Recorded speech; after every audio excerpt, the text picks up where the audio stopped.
দেখো আমাদের গেঁড়ার তরকারি রেডি হয়ে গেছে। গেঁড়ার তরকারি, গেঁড়ায় অনেক কিছু ভিটামিন থাকে। এটা খেলে চোখের রোশনিও বাড়ে আর শরীরের জন্য অনেক ফায়দাকারী আছে। সেই জন্য গেঁড়ার তরকারি এরকমভাবে বোনাই করে খেতে হয়।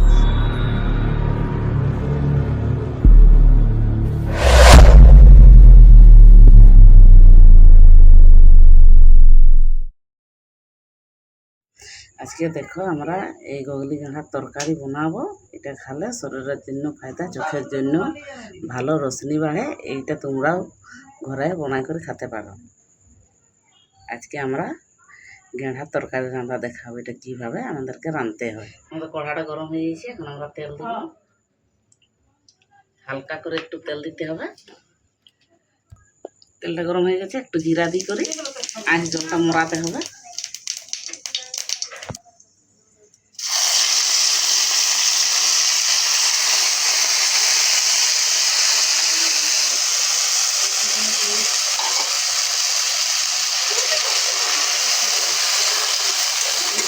আমরা গেঁড়াটা তেলে ছাড়িয়ে দিচ্ছি, আমাদের একটু আঁচ জলটা মরুক। এখন আমরা মশলাটা রেডি করব। আঁচ জলটা মরতে মরতে আঁচ জলটা কমুক, আমরা তো মশলাটা বাঁধিলি। আমাদের রসুন, এই যে লঙ্কা, এই যে জিরা ধইনা গোলকি আর পেঁয়াজ আর এই যে আদা 2 টুকরা, এইগুলাকে এখন আমরা বাটবো মিক্সিয়ে।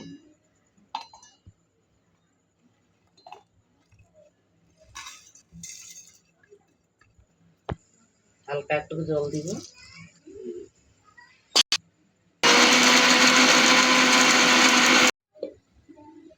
দেখি আমাদের মশলাটা খুব সুন্দর বাটা হয়ে গেছে। এখন আমরা এই মশলাটা বাটিয়ে আগাড়াবো একটা।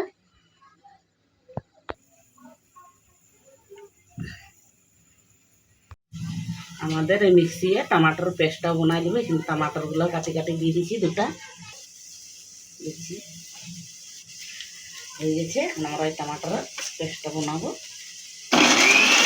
আমাদের টমাটোর পেস্ট হয়ে গিয়েছে, এখন আমরা নামাবো। বাস,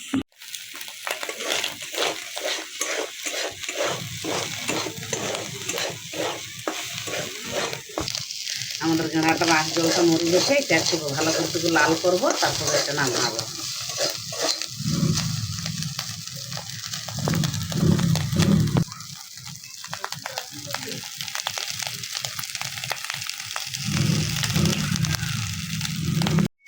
আমাদের গেঁড়া মাংসটা আঁচ জল মরা হয়ে গেছে, সুন্দরভাবে লালও হয়ে গেছে। এখন আমি নামাবো, এটা তেলেটা আগাড়াবো, তারপরে দেখাবো যে মশলাটা কীভাবে ভাজি করে এটা দিতে হয়।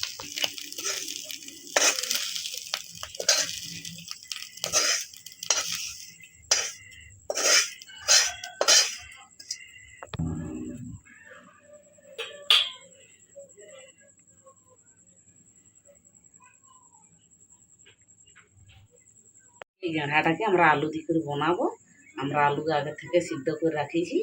আলুকে হালকা তেলে ফ্রাই করব, তারপরে আমি তোমাদেরকে দেখাবো যে এটা কীভাবে রাঁধতে হবে। আলুকে একদম বড় বড় সাইজের কাটতে হবে, কেন ছোট ছোট আলু তো, সেই জন্য বেশি টুকরা করার নেই, 2 টুকরাই করবার আছে। এখন আমরা আলুটা দিচ্ছি, হালকা দিয়ে তেলে ভাজা করে।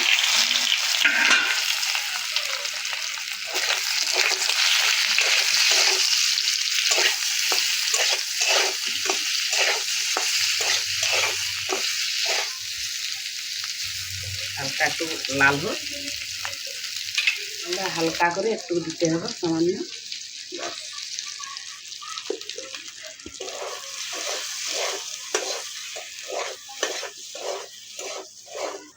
একটু লাল হয়ে যাক ভালো করে, সিদ্ধ আলুটা একটু লাল হয়ে যাক, তারপরে নামাবো। আমাদের আলুটা লাল করে ভাজা হয়ে গেছে, আমরা আলুটা নামাবো।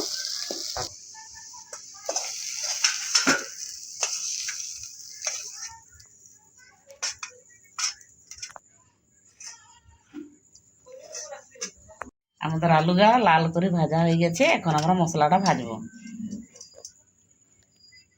হয়ে গেছে, আমরা এখন তেল দিব। গেঁড়া তরকারি বানালে একটু পেঁয়াজ বেশি করে দিতে হয়, তাহলে কি হয় না, গেঁড়ার তরকারিটা টেস্ট বেশি আসে।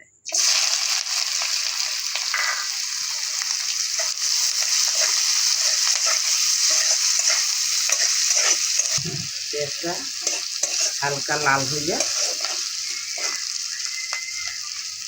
পেঁয়াজটা লাল হয়ে গেছে, এখন আমরা মশলা দিব।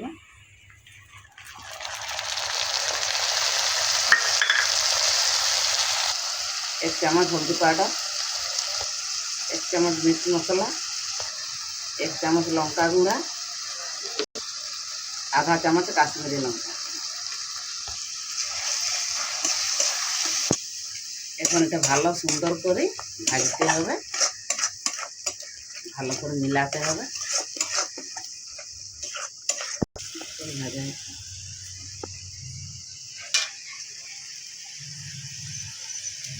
আমার মশলাটা লাল হয়ে গেছে, এখন টমেটোর পেস্টটা দিব।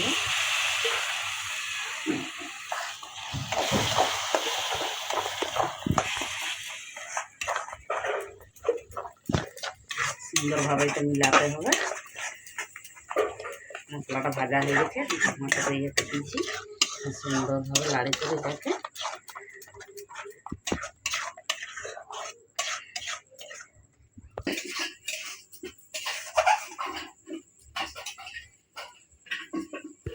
আমাদের মশলাটা ভাজা হয়ে গেছে।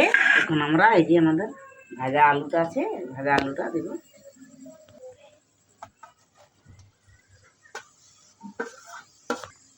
তারপর আমাদের এই যে গেঁড়াগুলো ভাজিয়ে রাখিছিলে, এখন গেঁড়াগুলো ভাজাটা দিয়ে দেবো, দিয়ে করে মিক্স করবো।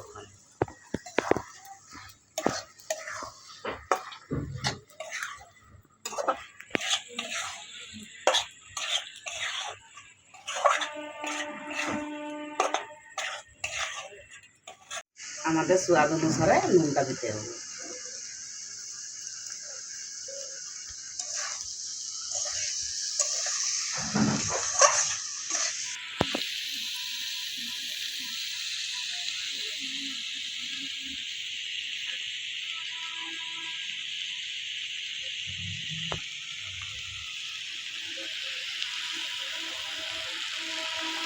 মশলা জলটা ছিল, মশলা জলটা দিব, হালকা করে আর একটু জল দিব, বেশি দিবার নাই, হালকা করে।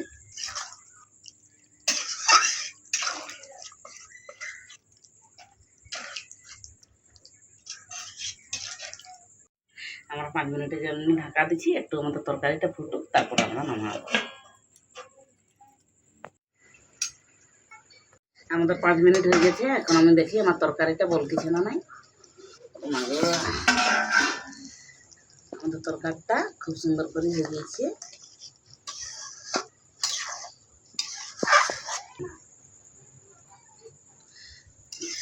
দেখো আমাদের তরকারিটা হয়ে গেছে খুব সুন্দর করে, গেঁড়া মাংসের তরকারি কত সুন্দর করে কালার হয়ে গেছে, কত সুন্দর। দেখো সাইডে সাইডে রং আসি গেছে। এরকমভাবে গেঁড়া তরকারি রাঁধতে হয়।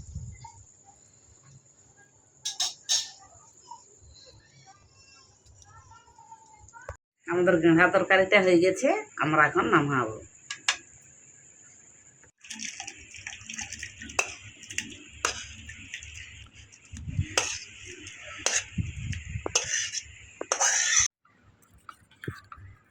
দেখো আমাদের গেঁড়ার তরকারি রেডি হয়ে গেছে। যদি তোমাদেরকে গেঁড়া তরকারি খেতে মন করে তো এরকমভাবে রাঁধবে।